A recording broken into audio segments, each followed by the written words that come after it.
Let's return to what we heard from Donald Trump a little earlier. He has rejected a leaked US intelligence report that casts doubt over the success of America's strikes on Iran. I'll talk about that in more detail with Gordon Correra, the BBC's former security correspondent, here in a moment. But Donald Trump also saying at that news briefing that the US and Iran would be meeting at some stage next week. So let's head to Tel Aviv and to our correspondent Mark Lowen, who's there for us. And Mark, that was very interesting. Donald Trump very open about talks and a meeting with Iran next week. He said we'll be asking for what we asked before, which was no nuclear. So your reading of that? I have to say, Matthew, there's been no confirmation that we can see at the moment from the Iranian authorities of that meeting. Steve Witkoff, Donald Trump's envoy-in-chief for all the crises in the world, it seems, apparently is having sort of indirect and talks with Tehran, but there's been no official word that we have got so far from Iran corroborating that comment from Donald Trump. But clearly, there is so little trust from the Iranian side now, both in Israel and in America, having seen Trump's comment that there was going to be a 2-week window for diplomacy as perhaps some kind of decoy or ruse before American bombers came in. And of course, 2 days before the US and Iran were due to sit down for a 6th round of nuclear negotiations, the Israeli bombing began. So I think that, it's going to be probably quite difficult to get the Iranians back around the negotiating table.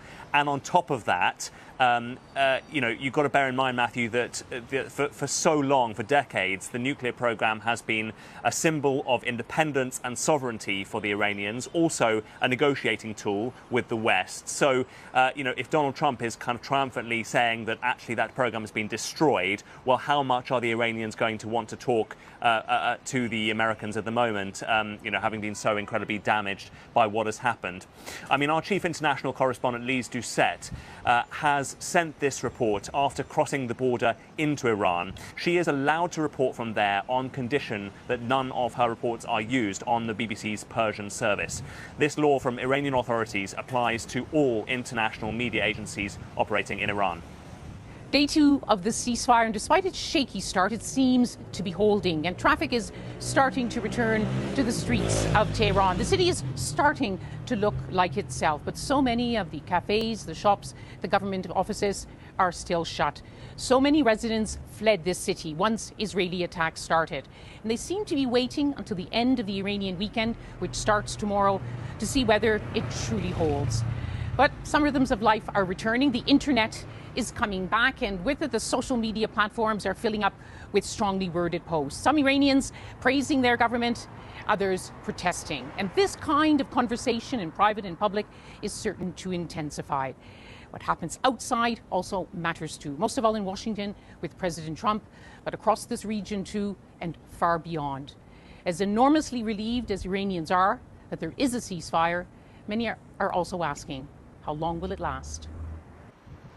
A rare report from inside Tehran there by Lyse Doucet, our chief international correspondent. But Matthew, while the glare over the last 12 days has been on the Iran conflict, let's not forget what is also happening in the other war that Israel is fighting against Hamas in Gaza, where the situation is continuing to deteriorate on a daily basis. Over the 12 days of the Iran-Israel war, 868 people have been killed in Gaza by Israeli fire, many of them while queuing for aid. The situation on the ground absolutely catastrophic, and that mechanism set up by the US and Israel to deliver aid, called the Gaza Humanitarian Foundation, has been labeled constantly a death trap.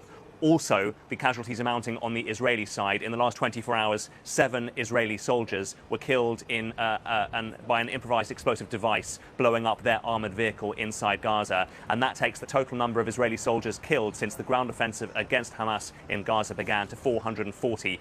The big question is whether the ceasefire in Iran provides some kind of momentum now, some kind of renewed opportunity for the Israeli government to seek to rein in the war in Gaza and seek a solution there. That is a very, very big question. Donald Trump said that he believes that there will be good news from Gaza in the next few weeks. But then again, he did say that the Ukraine war would end within 24 hours when he took office. Absolutely. Mark Lowen there in Tel Aviv, thanks very much.